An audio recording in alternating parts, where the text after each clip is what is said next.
kita sebagai seorang muslim mesti mensikapi dengan sebaik-baiknya pergantian waktu itu. Karena sejatinya ketika bicara tentang waktu adalah ibarat bicara seperti air. Ketika air mengalir, maka air itu tidak akan pernah kembali, bahkan dia akan terus mengalir sampai ke muara, sampai ke lautan. Pun demikian dengan waktu.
Dan ini pun Allah Subhanahu wa taala mengajarkan di setiap kita, bahkan bukan hanya pribadi, bahkan pada setiap organisasi pun sama, bagaimana dia melihat, menatap masa lalu untuk kegiatan atau kegiatannya di masa-masa yang akan datang.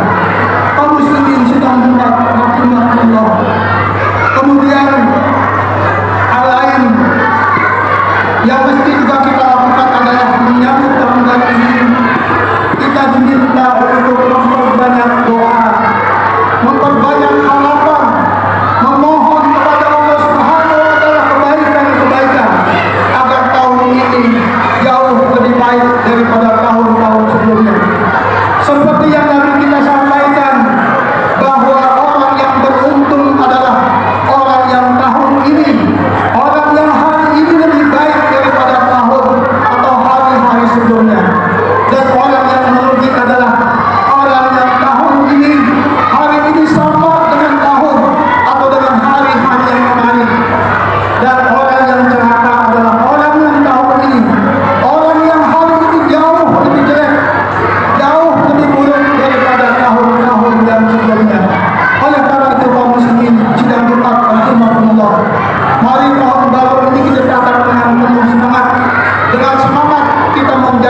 mudah-mudahan khutbah yang singkat ini memberikan kita masukan, peringatan buat saya sebagai khotib dan buat kita semua agar senantiasa kita memaknai datangnya tahun baru ini dengan makna yang sebaik-baiknya. A'udzubillahi samil alim minasyaitonir rajim. Bismillahirrahmanirrahim. Wal 'ashr. Innal insana lafi khusr illa alladziina aamanu wa 'amilus solihati wa